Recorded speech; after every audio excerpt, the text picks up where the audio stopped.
Shelley's strange calls hit a darkness she never saw coming. Welcome to Movie Rewind. Shelley's funeral is the talk of the campus, but things take a turn when Leanne's phone rings. The caller is Shelley, but how can that be? As Leanne picks up, she hears a chilling recording of her own screams, dated June 12, 10:17 p.m., a day into the future. Time goes by and Leanne starts seeing things. The shadows whisper as panic sets in. She calls Beth, but before she can reach her, she takes a nosedive off an overpass. Meanwhile, Detective Jack has his own tragedy. His sister died 2 days before Shelley, and he's starting to think these deaths are connected. At Leanne's funeral, her ex-boyfriend Brian isn't looking so good. He shows Beth a voicemail he got from Leanne, another grim prediction, just minutes away. He's seeing things he can't explain, and before anyone can make sense of it, he's impaled and a red candy drops from his lips. The police scramble, but Detective Jack is connecting the dots. The remaining friends can't help but wonder who's next.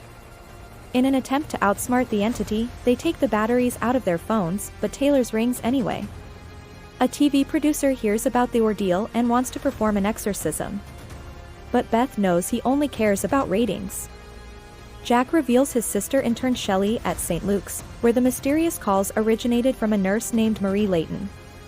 They break into her apartment and discover recordings of her kids, adding to the growing unease. Jack's sister had previously questioned the nurse, suspecting that she intentionally made Ellie sick to gain attention before her death. Taylor decides to have the exorcism, hoping it can save her. Beth knows she's making a mistake and races to stop the spectacle, but once again arrives just in time to see Taylor strangled by an invisible force. Beth's phone rings, and she has a new voicemail. She's next. The end is near and she's running out of time. The trauma reminds her of her own childhood, where she was abused constantly by her mother. With Beth living on borrowed time, they decide to question the other sister. However, she's mute, unwilling to answer them. So what now?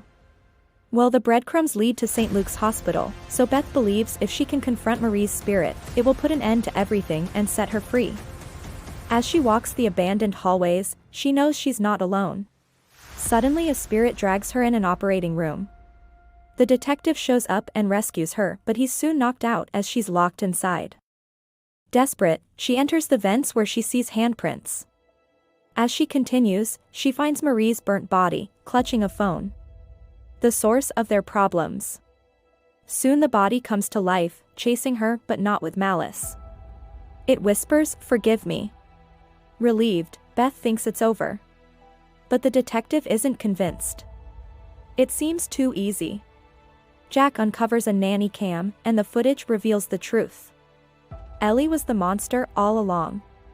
The girl attacked her younger sister, and when Marie tried to protect her, Ellie had an asthma attack and died. Yet Ellie's rage didn't die with her. It became the curse, transmitted through every phone she touched.